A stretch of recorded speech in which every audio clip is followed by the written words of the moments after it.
Nigeria is a country in sub-Saharan Africa with over 200 million people divided in more than 250 ethnic groups. Nigeria is rich in minerals and energy resources, being the top African oil exporter with 2.3 million barrels produced per day out of 5 from West Africa. It is the second largest gas exporter in Africa. Overall, Nigeria plays a key role in the geopolitics and stability of Africa, having surpassed South Africa in terms of GDP in 2015 and being the most populated country in the continent. In recent years, Nigeria experienced high urbanization rate, which brought the most populous city in the country, Lagos, to be the third in the world with around 16 million inhabitants.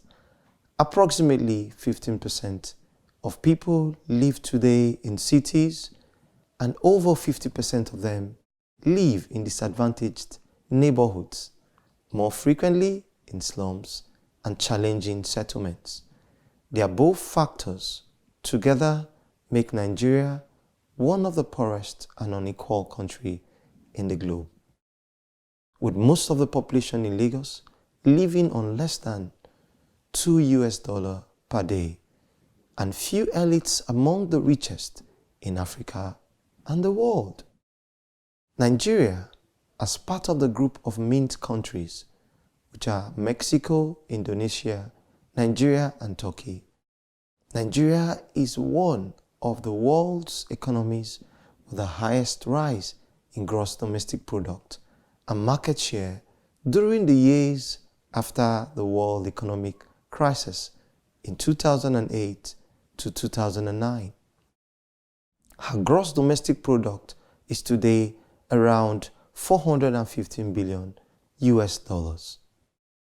Its economy is balanced between the service sector, which accounts for 41% of GDP, with trade and agriculture each accounting for 20% of Nigeria's GDP. Total GDP per capita in constant 2010 dollars is around $2,500, which is also around 6,000 in purchasing power parity.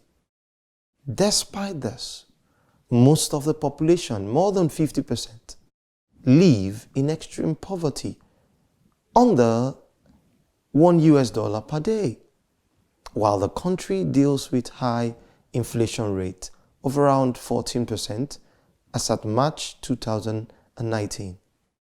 The industrial backbone of the country has undergone a profound change in the last 20 to 30 years.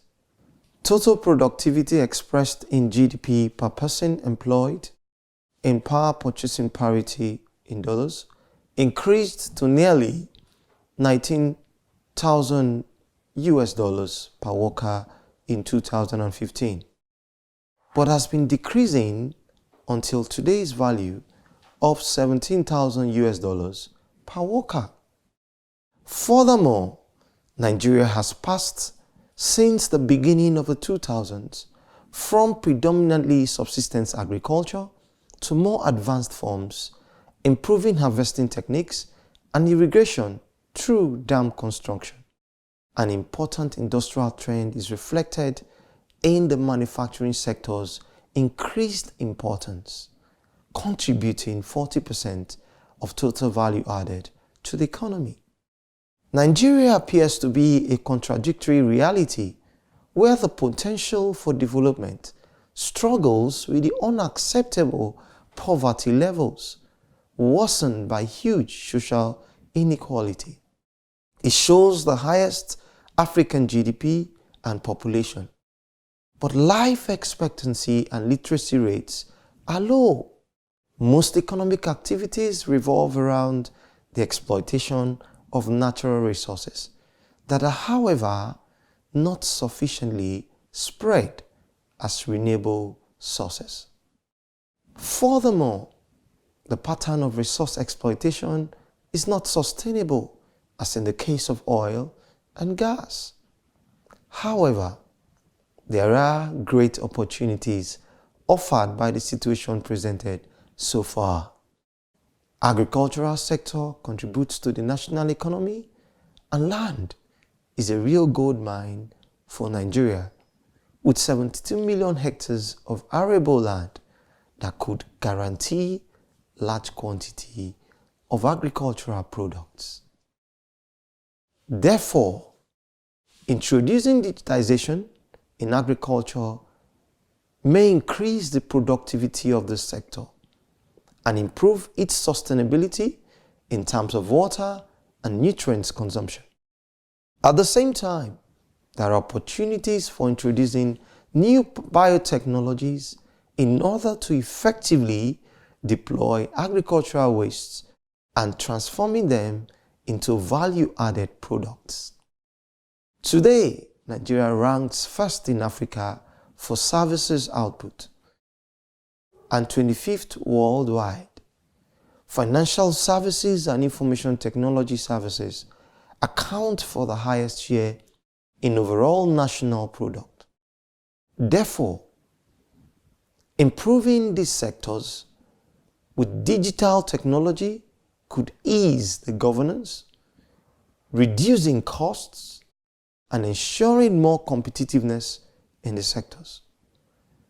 Though the industrial sector is mostly oriented to the oil and gas, the application of digital technologies could increase productivity and increase safety of workers and environmental sustainability.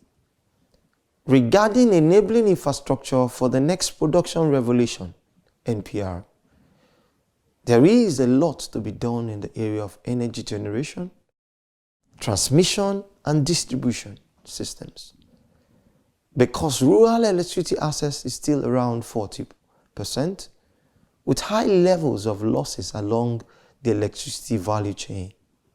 In recent years, there have been significant developments in transport and digital infrastructure. However, more investments are needed to prepare the country to great leaps into the next production revolution, NPR. Finally, the recent policies towards ensuring the ease of doing business provides additional incentives for potential investors.